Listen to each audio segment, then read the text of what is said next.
Unlike watching squats and deadlifts, bench pressing is one of those movements where if you watch someone do it, you really don't learn a whole lot. In my opinion, or what I've noticed, that if I want to squat better and I want to deadlift better, I can just watch other deadlifters and squatters, and I sort of learn almost through osmosis, watching people's forms, watching people's feet, getting an idea of how much they weigh, look at their anatomy, just kind of their arthrokinematics, I think that's the word for arthropatometry. I'm sure I pronounced that wrong, where they're different joint angles. And I can see how people move, and I sort of try to mimic it, people who are stronger than me. Now, when it comes to the bench, I don't know. It's like one of those weird things where if you watch someone do it, you really can't learn anything, or at least in my opinion, I don't feel like you do. Because as it turns out, the reason why people can bench a lot of weight, people who are super strong, actually has a lot more to do with the setup. So now I'm wishing that I can watch Ben Rice when he does his videos to see him do the setup, because actually the setup is actually pretty much almost arguably one of the most, probably at least 60 to 70% of the lift. When it comes to 100% for a one repetition max, it's got to be like, I don't know if there's a percentage for it. But my point in saying that is that I'm making this video, and this video is a little bit longer because it's just a full bench workout. I'm showing you how I warm up for the bench. And the one thing I'm showing you is just showing you how I set up. I've learned this typically I got this idea sort of from Izzy with this is me mobilizing. But what I found is that, when you plant your feet first, you can arch better. But I'm finding that doesn't work too well for me. I kind of been messing around with different things. One thing I do know, since this is my about 14 days from benching, so I took a week off from training because of my elbow.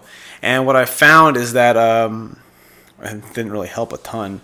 But what I learned about taking 2 weeks off, or taking a week off of training, I learned that it makes you lets you get rusty pretty quick.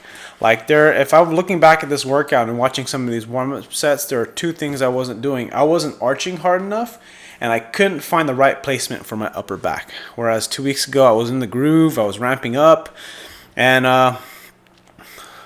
taking that break kind of sucks. But I had to do something with my elbow because I couldn't squat, and I'm just trying to figure out kind of how to fix it. But in the meantime, it doesn't seem to bother me from bench pressing. I can still get strong. I can still build some strength up. And what I'm doing in this workout, what I'm planning to do, is just really focus on building volume, getting some reps in, and really trying to put emphasis on hypertrophy, building muscle and size. And my opinion of this is that I think it's important you do a lot of reps with heavy weight, with moderate weight, so that you can build some consistent patterns and build some muscle. But I really believe that you need to touch heavy weight every single week. I mean, it's somewhere around 85 to 90%, even if it is for a single. Now, of course, I'm not strong by YouTube standards when it comes to the bench. I'm far from it. But I really feel that if you don't touch heavyweight every week around 85, 90%, I feel like you might lose it. And if your focus is on volume, I think it's worth it to work up to a heavy single of about that weight range for a single or double, so that way you can maintain and remember how that weight feels in your hands.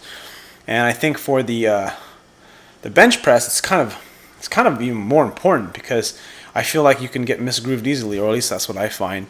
And you can see how I shimmy into my first working heavy set.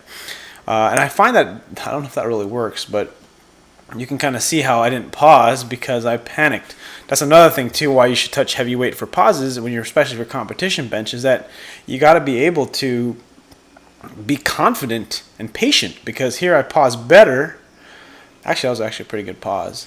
And I think I do 5 singles with 275, which is about 89% of my competition bench press max. Competition bench press best is 308 pounds, and this is 275. I manage 5 singles with relative short breaks, and I'm finding myself to be very good at singles because I'm pretty methodical with setup. But when it comes to like multiples, I don't think I could have done 2 with any of these reps. Maybe I would have tried if I had a spotter, maybe if I was pumped up a little bit, because this is one of those workouts where I just wasn't amped. I was just kind of like, it was just another workout day. Nothing special was going on. I was just getting back on the horse, getting back to the grind and building things up. But as you can see here, I kind of play around with not lifting my head too much, but lifting my head off the bench when pausing really does make a difference. Getting a little bit of that sink. I know that's not valid. It's a no lift in US PAL, I think it is. One of the federations, the one that Johnny Candido promotes and that he really likes. But you know, here's some volume, here's some pause competition for reps, or when I say competition, this is the style in which I will be benching for competition, or at least that's kind of where I'm at right now. And I get a good amount of reps, and I think I get 6, and I feel pretty good about it. 245 is, what is that percentage-wise? Let's pull out the calculator here real quick. 245 divided by 308, or 305. It's about 83%. And then here we go with 210. And what I decided to do was take somewhere between 70 to 80% and just rep it out. So when I say 70 to 80%, I take 70 to 80% to whatever heavy single I work up to and just start getting some reps in, doing touch and go. Because one thing that I'm not good at is touch and go. And believe it or not, pause benching is significantly easier to me than touch and go, simply because I'm out of practice for touch and go. So I think it is time to start going back to normal quote-unquote benching and non-competition benching. Still working on both, the sport practice, which is competition benching, but really trying to spend more of my time doing more volume work. I'm still going to probably do lots of reps with pause benching every single week and try to progress that for heavy singles and doubles, but not spend nearly as much time. You know, that 5 sets of 2 with 285 2 weeks ago took me over an hour to do with warm-up and all. And I need to start doing other things like dumbbells and tricep work and other bodybuilding strength training movements, I should say. That way I can further my bench in other ways other than just strictly focusing on the exact technique. So anyways, that's my video. Hope you got some information. Click like if you haven't already. Leave a comment below if you have a question. And I'll see you guys on the next video.